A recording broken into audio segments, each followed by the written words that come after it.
pudeur, l'indolence, les odeurs, les silences et les vertiges, les images, les couleurs et les bruits, leur visage, le timbre de leur voix, leur absence et leur sourire, les rires et les larmes, les bonheurs et les impertinences, les dédains et les besoins d'amour, le goût des premières années de ma vie. Mais au fond de cette cellule envahie par l'ombre, dans le froid de la solitude, le passé refait soudain surface. Long, douloureux, il se confesse. Peut-être pour affronter le vide du moment présent. Aujourd'hui, derrière ces murs, des images, comme des photos ratées sur lesquelles les mouvements apparaissent estompés, éclatent en morceaux dans ma mémoire. La vérité, c'est que je n'avais rien oublié. Mais jusqu'ici, je n'avais rien daigné retrouver. Ma vie aurait pu être tout à fait normale. Si j'en avais décidé autrement, j'aurais pu exister comme n'importe lequel d'entre vous. Mais peut-être qu'au fond, ce ne fut pas tout à fait ma faute. À un moment donné, quelqu'un a pris le dessus sur moi et je n'ai plus su rester maîtresse de mes actes. Peut-être, je n'en sais rien. À première vue, mon existence paraissait plate et insignifiante. Je vivais au beau milieu d'un monde qui ne me voyait pas, que je ne comprenais pas. J'existais parce qu'on me l'avait imposé, parce que c'était ainsi et pas autrement. Je devais me contenter de vivre, d'être là, sans broncher. Après tout, je n'étais qu'une enfant comme une autre. Je vivais sans me poser l'ombre d'une question, je prenais ce que l'on me donnait et je ne demandais rien. Et pourtant, ce qui m'est arrivé était inéluctable. C'est bien connu. Les gens les plus fous sont aussi ceux qui, au premier abord, ont l'air tout à fait normaux. L'obsession est maligne. C'est sur ces visages anonymes dont la vie, a priori, ne connaît pas le moindre souci, qu'elle frappe en premier. C'était mon destin. Rien aujourd'hui ne me lie à cette enfant insouciante et pleine d'entrain que j'étais à l'époque. Désormais, en moi s'affrontent deux identités que je ne reconnais plus. Un jour, quelqu'un m'a demandé si je regrettais. Je n'ai pas répondu. J'avais honte, peut-être, non pas de ce que j'avais accompli, mais de ce que je pouvais bien éprouver. J'aurais sûrement dû me sentir inhumaine, je l'étais indéniablement, mais moins pour avoir commis un crime que pour ne pas regretter mon acte. Je m'appelle Charlène Boer, et j'ai 19 ans. Cela fait bientôt 2 ans que je moisis ici, à attendre que le même jour passe et se termine. À peine sortie de l'enfance, j'avais déjà commis l'irréparable. La nuit du 7 au 8 septembre, il y a 2 ans, j'ai tué. Je l'avoue. D'ailleurs, j'ai tout raconté à la police. J'étais jeune et certains ajouteront dépourvue de toute notion et de maturité pour une adolescente de 16 ans. Néanmoins, je n'ai pas agi sur un coup de tête. Je savais pertinemment ce que je faisais. J'avais prévu chaque détail, toutes les conséquences de mon acte. Les gens autour de moi auront beau me mépriser, me lancer des regards de haine, je ne regrette rien. Vous entendez ? Rien de chacun des événements qui ont détruit ma vie. Sombrer dans la folie, ce n'est pas qu'une fatalité. C'est peut-être aussi un choix. Et quelque part, j'ai sans doute choisi de ne pas avoir à regarder les erreurs du passé. J'ai fui par lâcheté, par refus de répondre au pourquoi et au comment de ma vie, et par haine de moi-même. J'avais peur. Je craignais la douleur. Celle de l'évidence d'abord. Je redoutais la vérité autant que les remords, les passages à vide, les boules qui vous oppressent au fond de la gorge, les remises en question, la révolte. J'avais peur, tout simplement, d'avoir été aveuglée et de devoir soudain ouvrir les yeux. Bref, de regretter.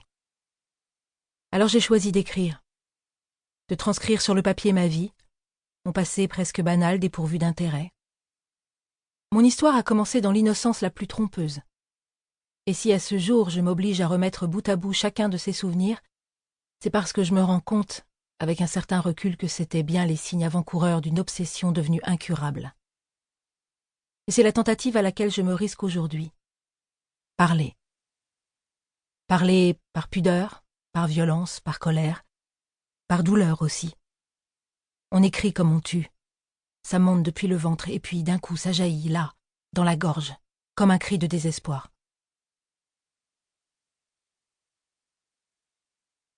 La première perception qui me vient à l'esprit est l'odeur d'un chemisier.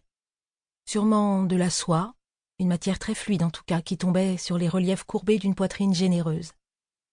Le parfum était celui d'une femme. Une fragrance fleurie, peut-être du magnolia, et sensuelle, relevée d'un arôme épicé, et le tout rappelait parfois l'odeur de ces poudres que les femmes appliquent sur leur visage. Et cet effluve venait d'un coup. Un cou avec un collier en perles que mes doigts ne pouvaient s'empêcher de manier. Ce cou était légèrement ridé. C'était celui d'une femme forte, à la peau moite. Cette femme parlait. Je m'endormais dans ses bras satinés en reniflant les auras de ce parfum. Maman. 1000 souvenirs galopent dans ma tête. J'aperçois l'été, revois mes folles escapades dans l'herbe fraîche et humide, mes petites jambes de 4 ans gambadant aussi vite qu'elles en étaient capables dans un vaste jardin. Je me rappelle les odeurs de foin et les éternuements dans la poussière, la caresse rugueuse des arbres, les éraflures sur leurs écorces. Le tendre contact de la boue et de la vase mêlé à celui, froid mais agréable, de l'eau, lorsque j'allais traverser le petit ruisseau devant la maison des grands-parents, les pantalons retroussés jusqu'à mes genoux égratignés. Le goût sirupeux des premiers fruits, bavant sur notre langue et entre nos doigts englués de sucre, lorsque nous allions les chipper au coin d'un vieux verger. L'été a un goût de terre brune, d'herbe humide, de sable et de sel brûlant. Loin de l'été, il y avait Paris. Un appartement sous les toits, des murs très hauts, des portes gigantesques.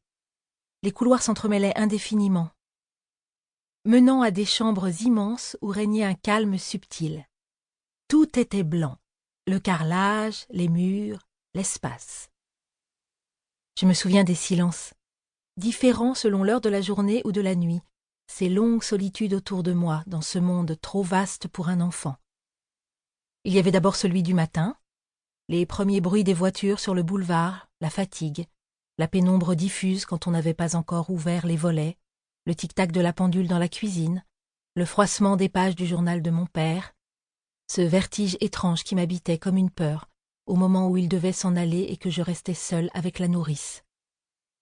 Puis il y avait celui de l'après-midi, le charivari lointain et assourdi des rues de la ville, à ces heures où l'appartement est complètement vide.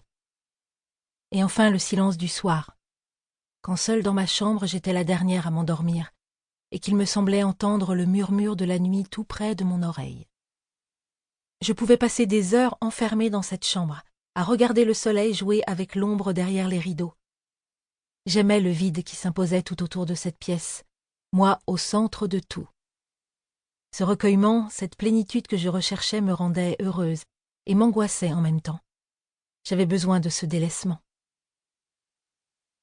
De cet appartement ressurgissent encore et encore des perceptions désorientées. Mes larmes d'enfant, leur goût de sel lorsqu'elles coulaient sur mes joues et venaient mourir sur mes lèvres, la voix de papa dans la pénombre de ma chambre, lorsqu'il me répétait chaque soir la même histoire pour m'endormir, celle qu'à force je connaissais mot pour mot, le contact de sa barbe naissante sur mon front, lorsqu'il me souhaitait bonne nuit, et que je faisais semblant de m'être assoupie.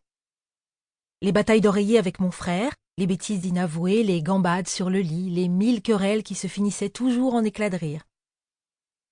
Quel enfant pouvais-je donc bien être? Ma mère disait de moi que j'étais torturée. Une gosse turbulente, effrontée, pas dans les normes. Peut-être. Ma mère parlait beaucoup, souvent pour dire qu'elle n'était pas contente.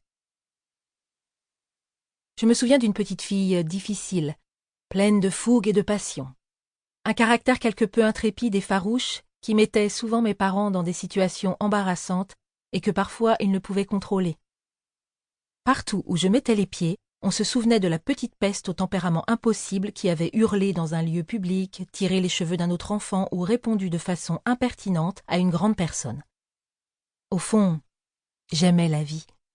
Je la dévorais fiévreusement, et pour ma mère c'était difficile à supporter.